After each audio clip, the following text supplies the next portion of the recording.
Hi there, I'm Archie. I make music for film and TV. My most recent work was on Gotham Crusaders. I really enjoyed making it, so I figured I'd make a video explaining how I did it and just breaking it all down.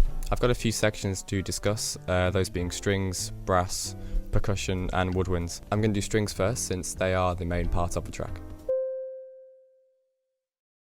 I really like the strings in this track. I got given two references, which were both very heavily string based. One of those was the Revenant theme, which is this really drawn out, long string piece. And the other was Beautiful Lie by Hans Zimmer, which has a similar drawn out nature. So I thought I wanted to do something along those lines. Obviously I had to because those were the references. Before I start though, I'm going to just play the strings, just so you can hear what they're doing.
Strings make up most of the track, but they were meant to. I didn't want to overpower them by adding loads of brass or woodwinds or even percussion. I've just used a normal amount of strings for an orchestra, just for normal section.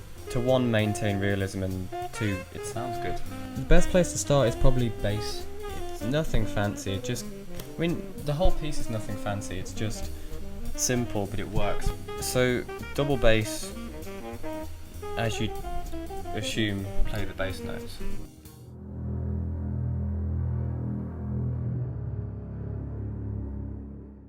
I made sure there was nothing too complicated either, because I didn't want there to be a muddy build-up. Because if you, I don't need to talk about my bass that much. Cello, this is probably the most complicated part of the string section. I like it though. I've got three cello lines, which isn't the most realistic, but you could do it. I had a closed cello and a cello section playing the same line here.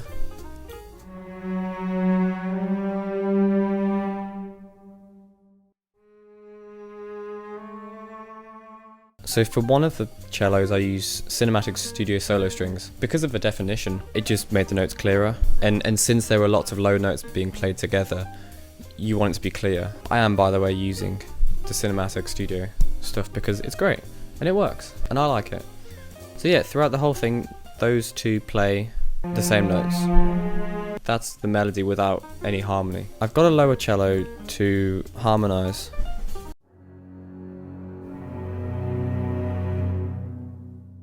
It just makes it feel fuller because for these sections I'm not using viola or any violin, so I still wanted the harmonic material to be there. It just was in another cello. It felt not sparse, but not busy at all. Violas normally go unnoticed for music I make, but they're really, really helpful. So to start off, I used really quiet notes. build the rhythm a bit more. So I added some viola to add rhythm within the string section, so it felt more conjunct as well. This is my favourite harmony from this track. I don't think it's anything complicated, it's really cool though. When the cello plays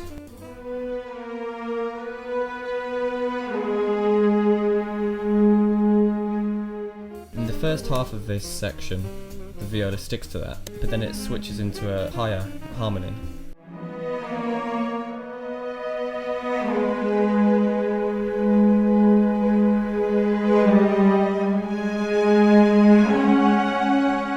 It spaces out the voicing of the string section, and it adds weight to it without it becoming muddy and clunky almost. Violas then carry on with that harmony. Moving on to the violins. There's a sort of B section here.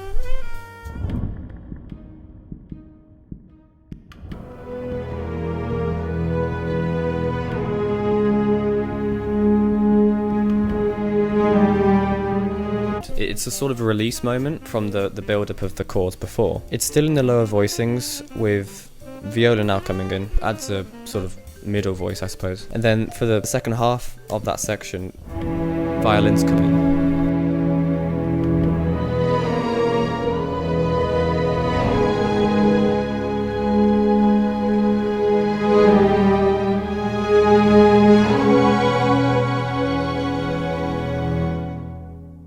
So if we listen to just violins, first and second.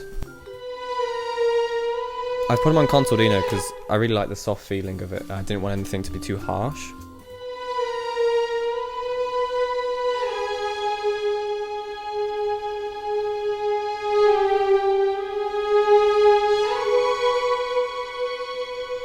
They do play a different interval at this point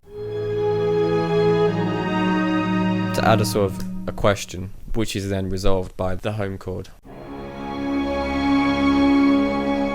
And then it all feels very resolute. Yeah, strings they're not complicated. They're simple, and it sounds nice. So there's a box ticked. It sounds nice.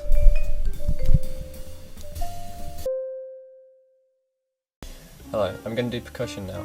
These are all called pulse, because I was too lazy to rename them.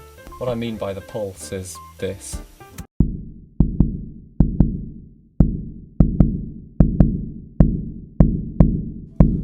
It's what carries it along. It's at first the only rhythmic element. The other things are just sound design really, and just atmospheric elements. I'll show you what it is. If I showed you what it is, that'd be useful. It's this. Right, shut up for a second. I knew I wanted this plugin for the track because I had this idea in my head of what I'd like it to be. So I ended up getting Spitfire Audio's Media Toolkit, which is fantastic. It gives you all these quite raw samples. It's hardly comprehensive work done to it, but without the effects, it sounds like this. It's a knock with the filter all the way down.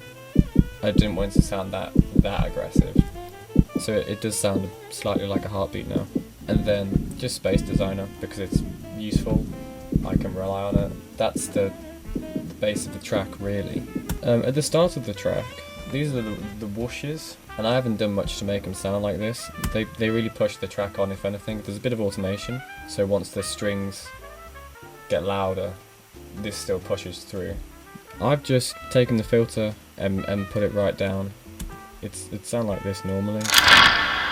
It's a latch locker. I liked it with the filter all the way down. And then just a big reverb. And I thought that's cool.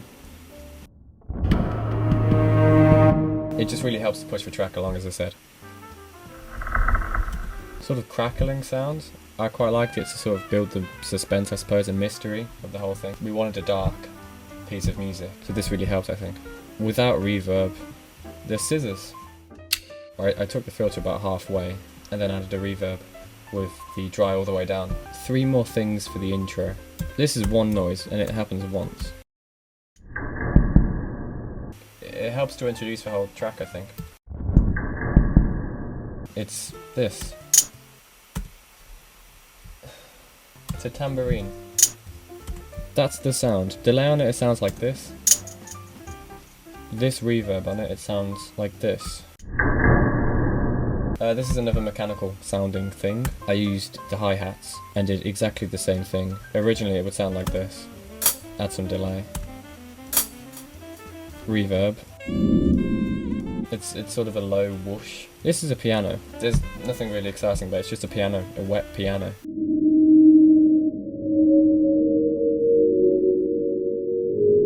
Cutting out the dry signal just transforms it, even though it's a lovely piano anyway.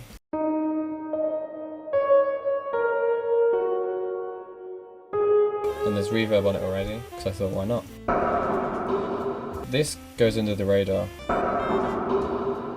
Wood hits, that's what that is. I've taken all the dry out, again, I'm a one-trick pony. The bell sort of thing, it's glass, so it already sounds minimal. I just wanted it to sound bigger, so I just put a big plate on it. One more thing, which is, in my eyes, probably the most important one to really pushing the music onwards. It's a super cool sound anyway. Finger taps, they're not too hard. All I've done is put delay to just make it go from ear to ear.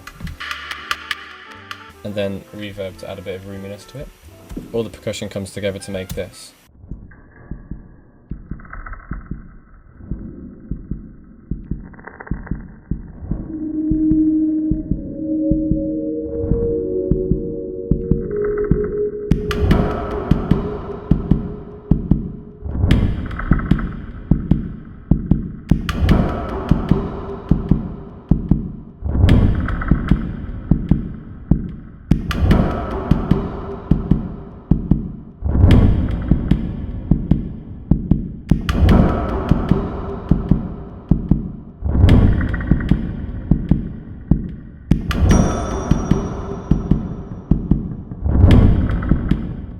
I actually forgot one thing. This. It's for the second part where we're still moving just chord to chord separately in the strings to push it forward even more before the B section. You really can't hear it, but you can feel it. So yeah, I think that's percussion. It's cool. I like it. I actually really love this sound that I've gathered. They all just sound collectively nice together. The only remaining instruments are brass and woodwinds. They're not exactly an integral part of the track, so I left them till last.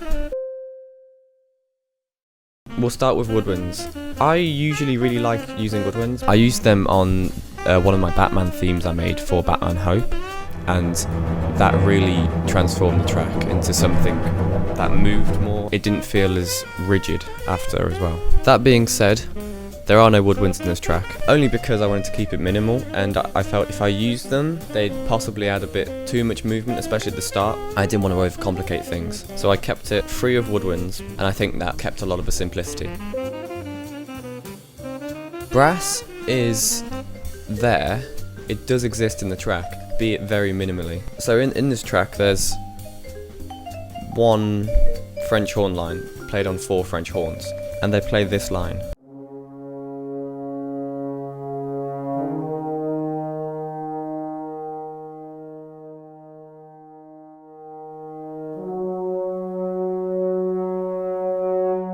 It just adds a bit more weight while the violins play the high notes, and then as everything comes in at the end, the horns return to do this.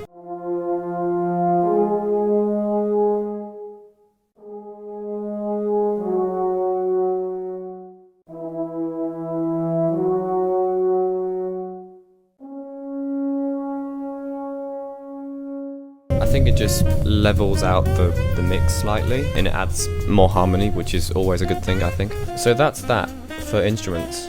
Strings, percussion, woodwinds or lack of woodwinds, and then brass, be it one line. I think it was a really good result in the end, and I really enjoyed making it. Thank you to Adrian for getting me on the project. I really enjoyed making this music. This track is on YouTube and Spotify, and I talked about it on my Instagram. There's a couple of videos there showing the process. This is my Instagram. You can go follow if you'd like. I post regular updates about the music I'm making. As always, I'm open to talking on Instagram, so if you have anything you're interested in talking to me about, shoot me a message over there, or you can send me an email. I'll respond as quick as possible. It'd be really appreciated if you subscribed so you can see the next video. As I mentioned before, you can go follow my Instagram because I'm going to be posting there a lot more. And I think that's it, so I hope you enjoyed, and I'll see you whenever I make the next video.